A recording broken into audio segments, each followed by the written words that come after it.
This is Intersection. I'm Matthew Petty. 4 former Minneapolis police officers have now been arrested and charged in the death of George Floyd.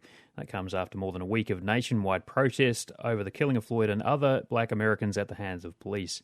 So will those arrests change the dynamic of the protests? Well, joining Intersection to discuss the demonstrations, what led to them, and the response is Dr. Eric Smaw, Associate Professor of Philosophy at Rollins College.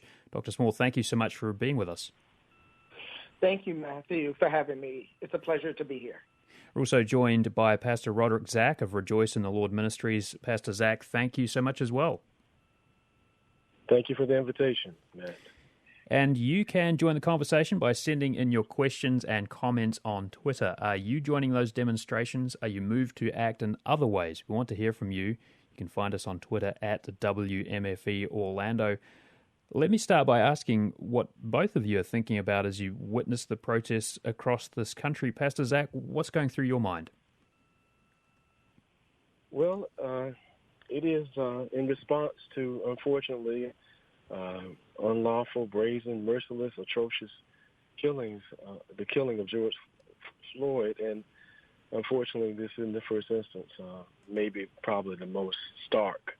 Mm-hmm. But and, so the protests are happening to bring attention to disparity, inequality, injustices, and just a historic problem that hasn't really been adequately dealt with yet. So I think it's highlighting things. Unfortunately, there are some players that are acting out, but protesters are not necessarily looters. And looters are looters. Mm-hmm. And protesters are protesters. So hopefully, we can get some handle on the criminality that's happening. But there's an outcry. Dr. Martin Luther King said that riot is the voice of the unheard, in essence. So I do understand it.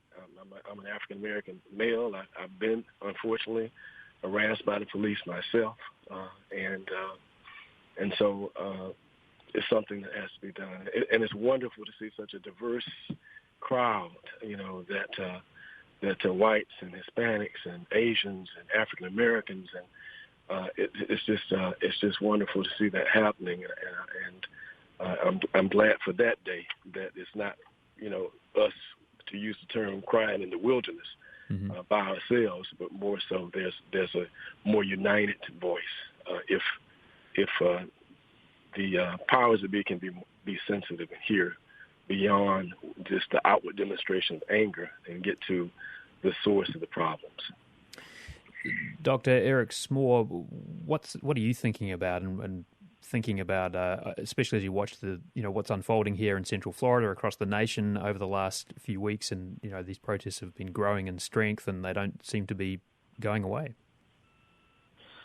So what's going through my mind is that African Americans have been the victims of police brutality and institutional oppression since the end of the Civil War. And many people, of course, thought that after the Civil Rights Movement, those things went away. But it turns out that police brutality has always been with us. It's just that after the Civil Rights Movement, the cameras went away. With the camcorders and the cell phones, we're able to record what's happening in black and brown communities and put it on social media like Facebook that didn't exist previously. Mm-hmm. And then with in-depth reporting, anybody can go onto the internet and see all of the institutional oppression that exists in our criminal justice system. So the first thing that's going through my mind is that this stuff has always been with us. It hasn't gone away. And the second thing that's going through my mind is that young people are demanding that we give them what we promised that we would give them, and that's a just society. And you see young people from all backgrounds demanding that we give them justice. And I think it's time that we stand up with them and demand of our politicians that they change the systems that have existed for a long time. Here at WMFE, we've heard from a couple of listeners who draw comparisons between the demonstrations we're seeing now and the demonstrations that they took part in and witnessed in the 1960s. What do you make of that comparison, Dr. Smaw? Okay, so I want to do two things with respect to the comparison of the demonstrations now and the demonstrations from the 1960s. The first is the protesters have been keen to draw a distinction between themselves and the people who have caused property damage. And then, of course, news outlets have reported that there are outside people coming into the protest and causing property damage. We saw that same tactic with the civil rights movement. There were people who attempted to infiltrate Dr. King's civil rights movement and then cause property damage for the purpose of denigrating the movement. So that's the first comparison that I want to draw. The second comparison that I want to draw is that there's nothing new about people who don't have democratic outlets for change or whose politicians have ignored them for years engaging in protest. And some of our most celebrated protests, we find that the protest often leads to property damage. Mm-hmm. The Boston Tea Party is a story about property damage.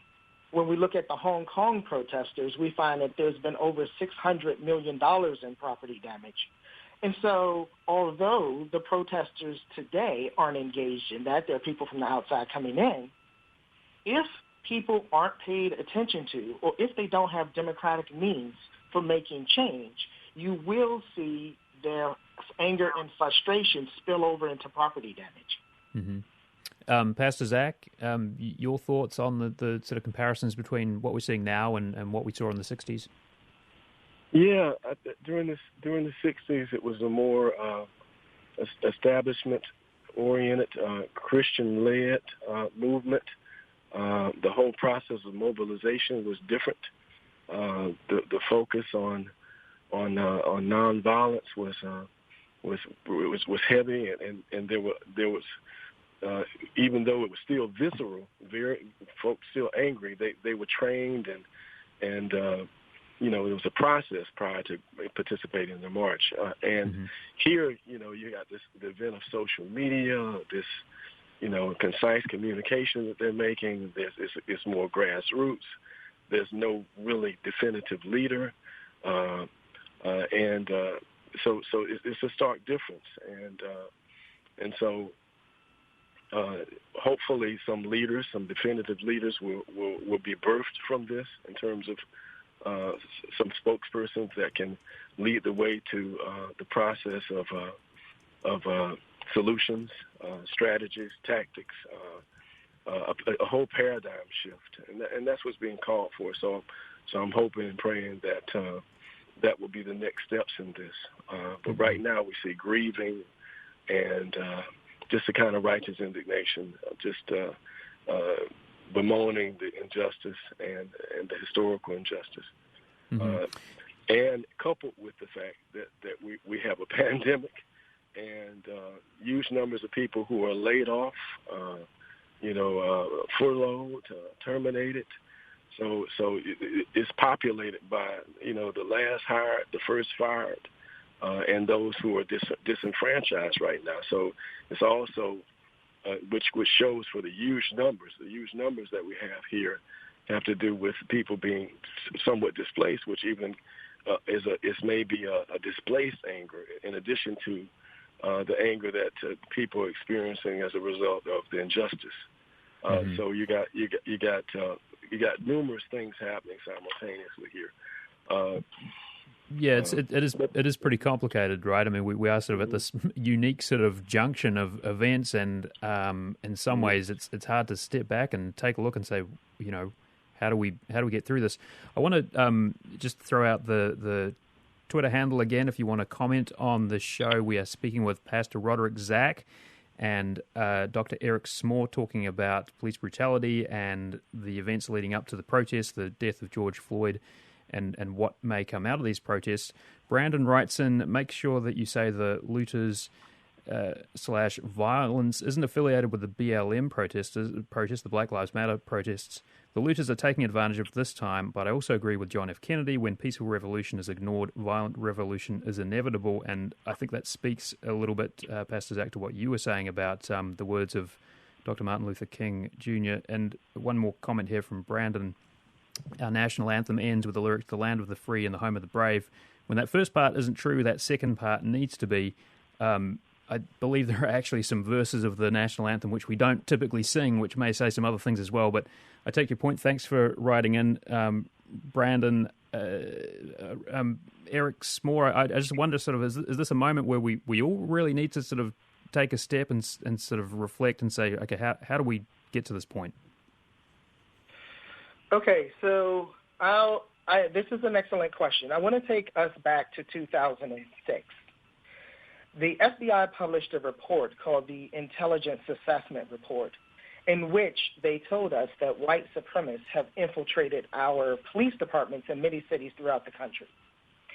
This fact was reconfirmed by the Department of Homeland Security in the report called the Joint Intelligence Report. Mm-hmm. The Ku Klux Klan called their members who have infiltrated policing departments ghost Klansmen because they hold all of the traditional beliefs of Ku Klux Klansmen, but they don't act in traditional ways. So, for example, they don't wear the sheets and they don't use typical racist language. I call these people asymptomatic racists. At the extreme end of asymptomatic racism, you'll have Ku Klux Klansmen who have infiltrated policing departments, and that's where you get this brutalization of African Americans and Hispanic Americans in many cities throughout the country. You also get false arrests and unwarranted convictions of people, and hopefully I'll have a chance to talk about that later. But at the less extreme end of asymptomatic racism, you get people like Amy Cooper, who calls the police on Christian Cooper and issues a false report about him in Central Park. So to the question of how did we get here, there has been a process of moving, or at least a process from the Ku Klux Klansmen, of moving their members out of sheets and into policing departments so that they can act under the color of law. And even when they do things like we saw in Minnesota with George Floyd, they get the protection of qualified immunity, and therefore they don't end up in jail under most conditions. Just sort of thinking about some of your comments there, Dr. Smaw, I wonder how you sort of balance that with, what we've seen, just thinking about here in Central Florida, but I think across the country as well. I mean, a lot of police chiefs and sheriffs have come out and said pretty emphatically, what happened to George Floyd was wrong. It was a crime. It should be prosecuted. The people who perpetrated it should be prosecuted. So how do you sort of balance those two things when you're talking about, what you're calling the extreme end of asymptomatic racism, which is, you were saying, is kind of baked into some police departments? Like, how do those two things kind of measure up for you? That's right. Just mentioned, go right ahead. Go ahead. Okay, so Dr. Smaw, if you wouldn't mind. Go ahead. Okay, that's right. It's not true that all police officers are racist, and it's most certainly not true that all police captains or all European Americans are racist. So, of course, there are many police officers who go to work every day, they do their jobs, and they try to do their jobs well. But on January 6th in 2015, the House of Representatives passed what's called H.R. 46. Mm-hmm. H.R. 46 tells us that in states like Texas, Kentucky, Alabama, Arkansas, and many other states, police officers were engaged in false arrest of African-American males. And then to ensure convictions, they would falsify evidence, fabricate evidence, intimidate witnesses, and so on. Those wrongful convictions have occurred all throughout this country. Now, most Americans will hear this and say, this is outrageous behavior. It most certainly can't be true.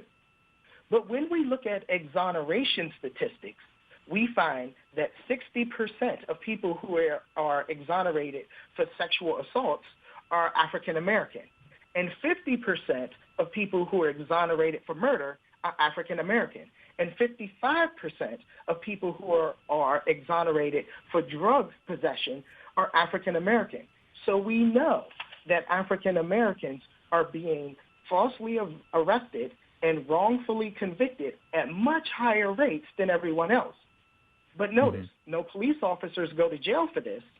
No prosecutors lose their job for this because of what I mentioned before, and that's qualified immunity. In fact, the movie Just Mercy gave us an excellent example of how this occurs. Mm-hmm. Yeah. Let me just come to you real quick, Pastor Zach, before we go to a break, and your thoughts on the notion of what Dr. Smaw is referring to as asymptomatic racism and sort of how far embedded that is into some of these institutions. Unfortunately, the design of the fraternal order, of police. In other words, it's a type of fraternity, and unfortunately, they do protect each other. They and you can understand why. But by the same token, there has to be more than just a self-review, self-examination, self-diagnosis in order to remedy the problem. There has to be a broader view, and unfortunately, the United States has been in the process of historically of dehumanization of African Americans in a lot of ways, unfortunately, and we still see it, even in comments that are made from public officials, and so this dehumanization is a national crisis that can't be ignored any longer. There has to be value given to all life. And it's played out in a lot of different ways. A stereotypical depiction of African Americans as predominantly criminal, as predominantly uneducated, as predominantly violent, so forth and so on. So there's just this automatic predisposition in terms of what we're capable of, and so that has to be broken down. There has to be a renewed re-education and so forth to alleviate that. And the church needs to jump in. The predominantly white church needs to jump in and become moral brokers of what's right. Racism is not political. It's just wrong. It's immoral. And for them to be so solid and to say, in some instances, very little about racism and injustice and things of that nature, to be, in essence, Christian, politically correct in a Christian sense, that starts with them becoming a moral compass along with other institutions and agencies and so forth. It starts with that mindset being crushed. More to talk about on the other side of this break. Do stay with us. Pastor Roderick Zach of Rejoice in the Lord Ministries and Eric Smaw, Associate Professor of Philosophy at Rollins College. You're listening to Intersection on 90.7 News. I'm Matthew Petty. We'll be right back after this. You're listening to Intersection. I'm Matthew Petty. We're discussing police brutality and racism, the nationwide demonstrations and the response to those demonstrations with Dr. Eric Smaw from Rollins College and Pastor Roderick Zach of Rejoice in the Lord Ministries. You can join the conversation by tweeting us your questions to @WMFE Orlando. Jennifer writes in, let's be clear also that although protesters during the civil rights movement were non-violent, it was a technique to provoke responses to demonstrate the violence of white supremacy. Pastor Zach, your thoughts on that? Does it seem like we're seeing some of that echoed now on these protests and these demonstrations? You mean the infiltration? I'm sorry, could you rephrase the question? So just to Jennifer's point about the fact that protesters during the civil rights movement were non-violent, that was a technique to provoke responses to demonstrate the violence of white supremacy. I'm just wondering if there's some echoes in the what the civil rights protesters were aiming for in the 60s and what we're seeing now. The protesters during the 60s, they had to be taught how to respond to violence against them. So that's unfortunately, we're seeing our own police officers disproportionately respond to these protesters. With full army gear and tear gas and the concussion bomb, not the type of bombs. I'm not sure the title, but we see it all over the news. And a softer, a more, a different approach is what's needed right now. And these young people haven't been trained in terms of how to respond. I see them getting down on their knees periodically or laying down. So that means some of them haven't. But there was a full regimen of instruction prior to going on a march. I went on a march in 1968, and I was a young man, and we received a full regimen of instruction prior to going on a march, and that's hit and miss with these protesters. Here's another question from a listener. This kind of speaks to what we're talking about right now. At IW Mango, thanks for writing in. It writes, what are your opinions on the hashtag 8 can't wait policies, considering the history of the police? Is such policy just putting a Band-Aid on a bullet wound, so to speak? And I'm just looking at their website now. 8 can't wait. There are, according to this website, 8 policies that could decrease police violence by 72%. Some of those things are ban chokeholds and strangleholds, require de-escalation, require warning before shooting, exhaust all other means before shooting, and 4 others as well. So let me put that question to you, Eric Smaw. Are you familiar with this push and some of the policies therein? Yes, I am. And I think that there are 2 types of changes we can make. Some of the changes are bold, and some of the changes are standard. So I'll start with the bold changes because I want to get those in. So, look, in 1967, the Supreme Court passed a doctrine called qualified immunity. Basically, what that means is that a police officer can be held liable for abusing you only if there is clearly established law against that abuse at the time in which it occurs. What this means is that if I get brutalized by a police officer, I have to look back into history to find a case with similar circumstances in which a police officer was prosecuted. Well, we can see that there are going to be 2 problems here.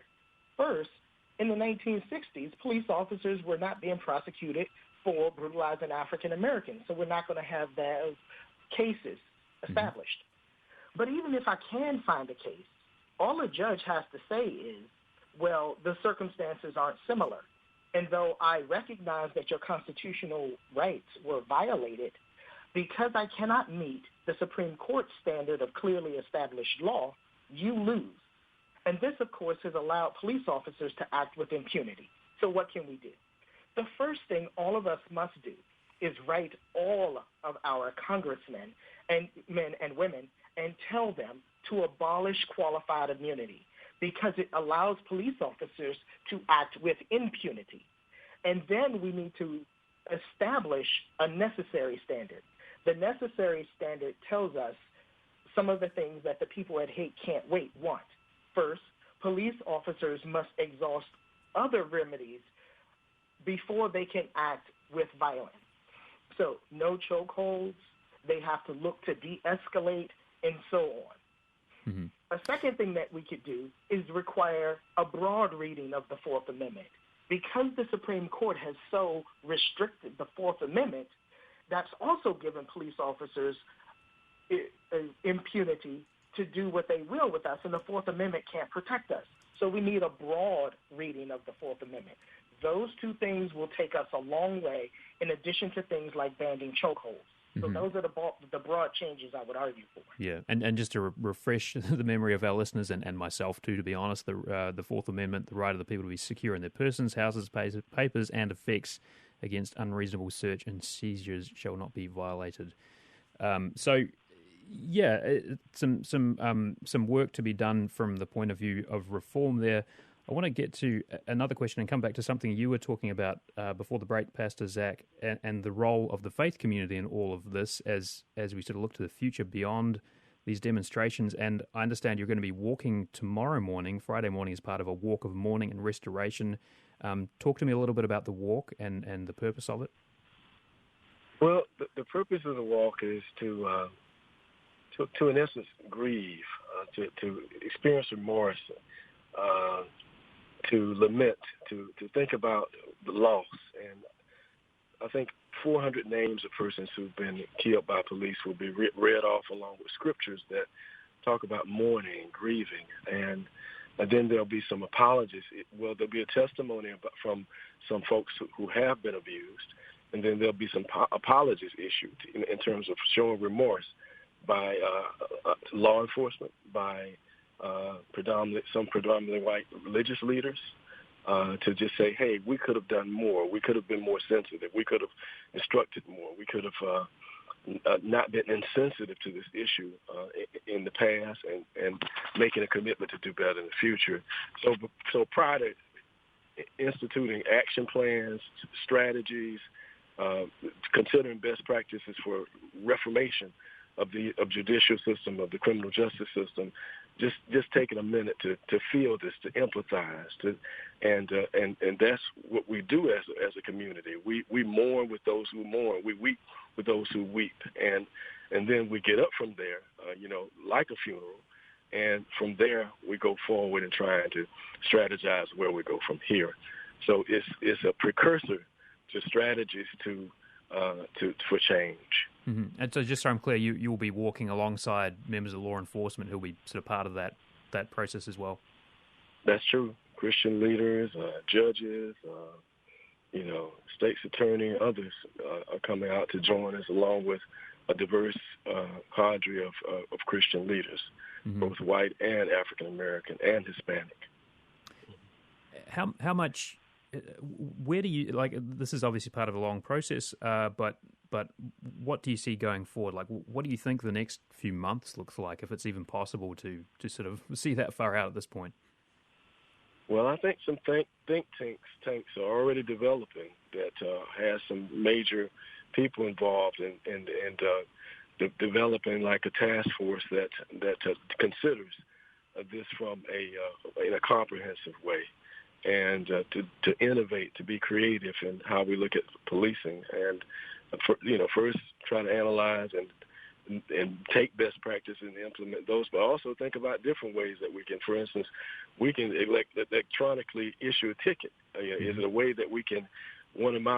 Some of our officers in our church said the most fearful experience they have is when they approach a vehicle. Is there a way that we can mitigate that? Is there a way that we can minimize approaching vehicles? Mm-hmm. It can't be apprehension at any cost. So is there a value system in the police system that says, okay, if you have a blank incident where you don't make an apprehension, do you get penalized for that? So how can we do policing that's more investigative, that's more involved in, waiting sometimes, as opposed to jumping right in if it's a nonviolent scenario. Mm-hmm. And so those are the things that have to be considered, and voices and thinkers and sociologists and psychologists, have to come in and help the police department come up with a new paradigm, a new model that's more than them adjusting themselves. Mm-hmm. And hopefully government authorities will be involved in that, because they're supposed to be the overseers. And it's going to take some legislation, but it's going to take some local action, regional action to make a difference. And that's what we're going for in Orange County and the counties surrounding us in the Central Florida area. In the last minute or so, and I'm afraid we're kind of running out of time here, but Dr. Eric Smaw, where do you see this conversation heading in the next month or so? It's difficult to tell exactly where it'll go, because there are so many things going on at one time. So we have the protests going on, we have high rates of unemployment, and we also have COVID-19 still ongoing. Right. One thing that's true is that we don't have national leadership on this issue. So what I hope is that we'll have national leadership. I think that every single American can get out and vote at the national level, at the state level, and at local levels.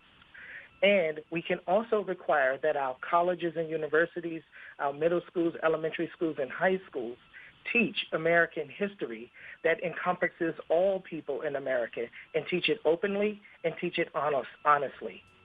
Finally, the thing that I would add is that we can understand our protests for what they really are. They're cries out from the people for justice. Mm-hmm. And so while I don't expect my protesters to be perfect, I do expect their causes to be just. And if we can celebrate the justice in the civil rights movement, we can celebrate the justice now. And we're going to have to leave it there, but I've been speaking with Dr. Eric Smaw from Rollins College and Pastor Roderick Zack of Rejoice in the Lord Ministries. I want to thank you very much both for joining us. And coming up next, coronavirus and hurricane season. We'll talk about how emergency managers are preparing and how Puerto Rico is bracing for an active season. That's when we return. Do stay with us.